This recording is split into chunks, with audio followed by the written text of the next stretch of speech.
Mama is looking good today. Don't test it now. Do not test it. Don't rush, slow touch, brown and white. Like I go country, grab and buy. We can go bust, eye for eye. We can lose trust. White rum, fizzy pop. Where you they go, we they go up. Catch my vibe, let me go off. Blam the track. Hi everyone, welcome back to my channel, Silverlines Beauty Playbook. So today's video, I'm going to be talking to you guys about my home buying process. April 1st of this year, 2020, will make a year of being a homeowner. Look at that. Look at God. Look at God. Before I get into the video, let me get into the look real quick. I went with Tangerine Eyes. This is off my Morphe palette. And then for my lips, I have a mixture of two colors, Lime Crime Saint, CoverGirl Coral Chronicles. I don't know what I was trying to do with this hair, but I just whipped it back a little bit, put a bobby pin in here to give me like a little hair cap. And there's like a simple bun in the back. Anyways, let's get into this video. I knew that I was going to home own at some point. I knew it was definitely not in my 20s because I was not ready for the responsibility. Let me tell you something about home owning. It's like a baby. Like, this is my baby. I take care of this baby so this baby can take care of me at some point. It's definitely an investment. But I think in my 30s, I knew that I was going to get a home because at some point, I would love to have a family and I would love to have the space in order to entertain the idea of a family in the future. So I was like, you know what? I definitely need more space. And that one-bedroom apartment was not cutting it. And another reason why I decided to home own was because they had been going up on rent. If you live in Atlanta, the way renting has gone, you can't find a decent one-bedroom apartment for less than $1,000 anymore. Like, I've been renting for over 8 years, and I've just watched that whole like renting market just like. And y'all remember there used to be a time that if you stayed longer, they gave you a discount on your rent. Oh no, that's not happening anymore. It's like there's no incentive to stay. I started to talk to some friends and family about, home buying. And two of my very good friends introduced me to an organization called NACA. NACA is an organization that helps people who pretty much didn't have a chance of getting a home, get a home. What you do is you sign up for their home buying workshop. You go to the appointments. Oh, they basically kind of coach you and hold your hands through the whole process. That was where I was going to start from because I didn't know any other way to start. And I'm glad that I started with NACA because even though the workshop was very long, after that workshop, you felt like empowered. You're like, oh, yes, I can buy like 3 houses right now. Like, I can do this. If you have bad credit, they will help you get to the point where you can get a home. So they don't stress on credit. They actually stress on more of like your financial stability. It's not like I had bad credit. I just wasn't sure what my requirements were going to be for owning a home. And I was just scared that I would get denied with a regular, like the traditional bank process, that I was like, I'd rather use an organization that's going to hold my hands through the whole process. I met my realtor actually at a party. A friend was buying a building for her business. She was having like a building warming party, I guess. It was actually a day before I had to go to my workshop. We met there at the party, hanging out, whatever. And at some point I had to leave. She was just like, oh, why you gotta leave so early? I was like, oh, I have this home buyers workshop I have to go to. And she was like, let me guess, NACA? Yes. She was like, are you trying to buy a home? I was like, yeah, I'm thinking about it. She was like, well, if you need a realtor, I'm a realtor. I started the home researching and stuff like August of 2018. So I met my realtor there. She was really cool. And she sounded really, really confident and just really like down for it that I was like, okay, I guess I found a realtor. Everything just kind of fell on my lap. It was like, here you go. You got a realtor. Here you go. Workshop. Here you go. This is your home. So I went to the workshop and it's a really long workshop, but it is definitely worth it if you are looking to buy a home. So my realtor, who did not discourage me from going, but discouraged me from using NACA. She herself said she had used NACA before in the past and NACA really didn't do it for her. She encouraged me to still go and just check them out, but she was very adamant that she could find me a home before NACA could find me a home. And that's exactly what we ended up doing. I basically was using both NACA and my realtor at the same time. I knew where I wanted to live. I wanted to be closer to the airport because I am a flight attendant, and I knew that I wanted at least a 2 or 3 bedroom home. I knew that I wanted a yard, but not a very big yard. I don't really care for a lot of grass, but I thought, okay, maybe sometime in the future I would, like to have a garden or something. So it's important that you know some of those little things, those little details in your process. The good thing about the whole like realtor circle is that once you find like a realtor, everything else kind of falls in place. Like your realtor will know an inspector, will know a home loan officer, would know, like that. Once you find one piece of that puzzle, everything else is like it just works. You just have to find one. So I was qualified for about low 200s, and I was looking for homes around like 180, 190. I really didn't want to go above 200. Around November, December, we started looking at homes. That was exciting for me because now you get to actually start seeing homes. For me, the first couple of home showings were fun. After a while, it just kind of gets a little frustrating because you're just like, when am I going to find my house? And I think that it's exciting at first because you think the first couple of houses that you run into are going to be your house. And then you're like, I have not seen my home yet. Like, this is ridiculous. One of the first things my realtor asked me to do with working with her was that I showed her the kind of homes that I was interested in regardless of how much the homes were. Because I know when I first started looking at homes, before I got qualified, I was looking at homes, $500,000 homes. Like, I could really afford it. Like, I was like, oh, I could do this. But then when you get qualified, you're like, ugh. So this particular home I saw early on in my home buying process, and I showed this home on paper to my realtor. This is the style that I like. So if we can find this style in my price range, we're good. That's what I was hoping on. I think this home was somewhere like in the mid 300s. And I knew, according to the bank, I couldn't afford mid 300s. Every house we kept looking at wasn't really hitting. And at some point, I felt like I was going to end up settling. My lease in my old apartment was up ending of February. We did not lay eyes on this house till the first week of February. So we've been looking for homes ending of November, December, all of January, and now we're in the first week of February and we really don't have a home, right? I remember driving up to this house. I remember looking at the front of the house. This house looks familiar.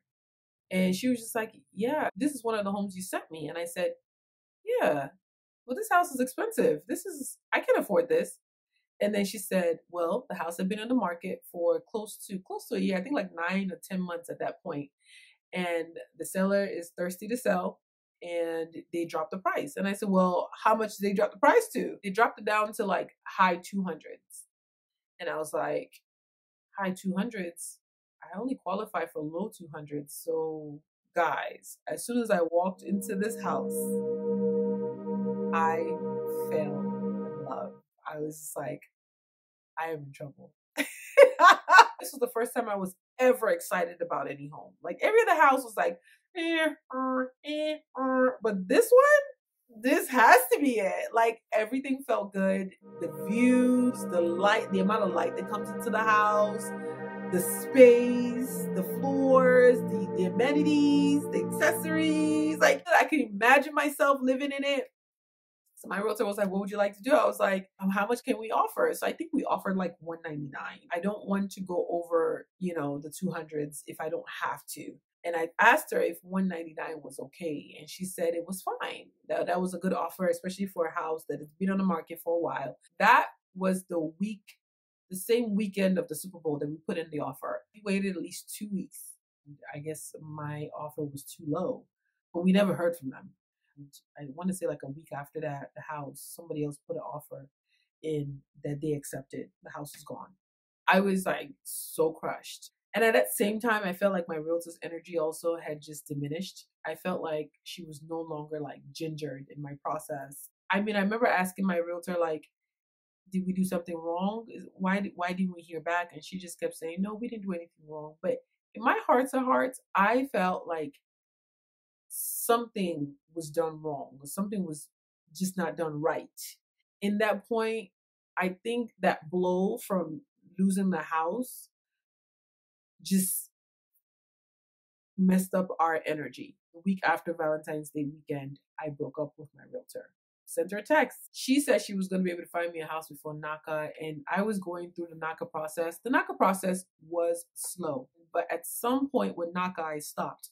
And one of the reasons why I stopped was because I was moving a lot further with the traditional way that Naka wasn't doing it.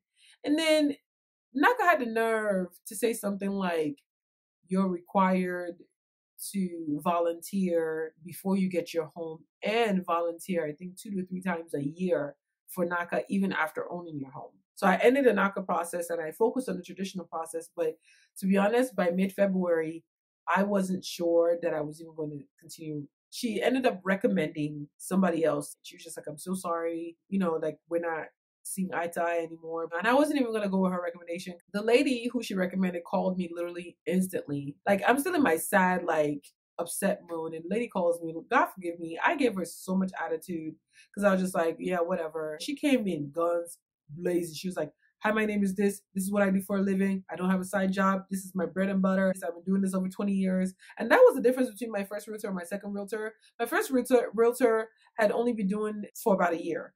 This realtor, 20 years under her belt. I was like, okay. Like, she was like, give me a chance, one chance. And if you don't like it, you can find somebody else. We set up a date to go meet up so we can look at homes. And 2 days before we were supposed to go look at homes, this house came back on the market. What? This absolutely gorgeous house came back on the market? Then I'm thinking, what's wrong with the house? I don't see why anybody would not want this house. So then I called my realtor real quick. Look, there was a house that me and my first realtor went to go look at, and I thought it was gone, but apparently it's back on the market. I'm kind of nervous that something might be wrong, but can we go look at it again? She was like, yeah, sure. So we look at every other house, and this was the last house to look at. We came here, and every time I walk into this house, I just had the biggest smile on my face. I was so excited. I could not believe that this could be mine. And my realtor's looking at me like, you are in love with this house. I was like, yes.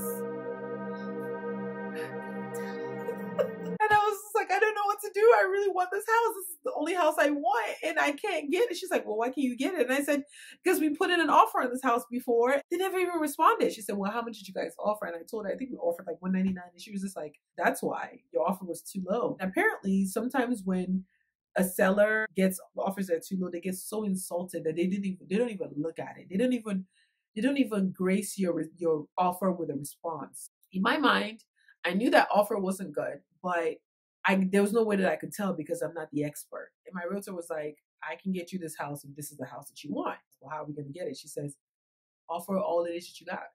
And basically, whatever the bank gave me was what I offered on the house. The bank will offer you a certain amount, but you don't have to use all of it. And that's how we got it. And we started the process of doing the home inspection. I actually ended up using an inspector that wasn't part of my realtor team.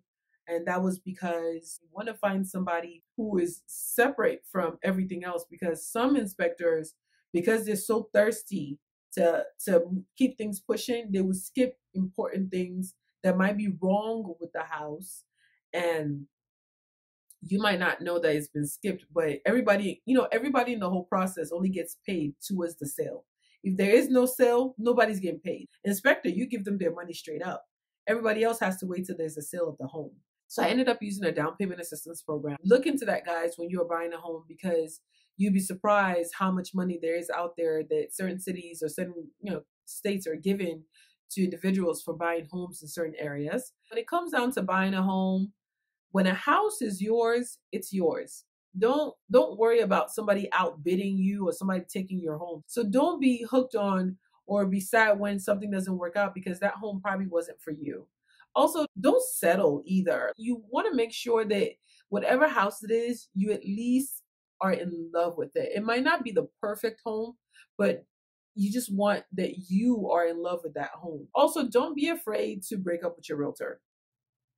Realtors don't get paid until after the sale is done. No realtor will ask you for money. You don't owe anybody money during the searching process. Also, speak to your inspector about how much it'll cost to do additional inspections. In my situation, after the first inspection was done, there were some things that the inspector did find that needed the attention of the seller. They promised to fix certain things in the home, and 2 weeks after, they said these things were fixed. Those things were not fixed. So you can trust that they say something is fixed and keep it pushing, or you can also discuss with your inspector how much it will cost for them to come back out. Usually it'd be like maybe half off of whatever the original amount is, or maybe $50. One thing you also want to have handy is some money saved up, at least $4,000 to $5,000. Do your research, y'all. Get involved with the Zillows and the Redfins and all of that. They will help you through the process. I'm really grateful that I found a home that I'm actually absolutely in love with. I do want to share with you guys some of the issues that I had to deal with as a homeowner. I will try and get that video as soon as possible to you guys. Thank you guys for watching, and I'll see you guys in the next video. Mwah.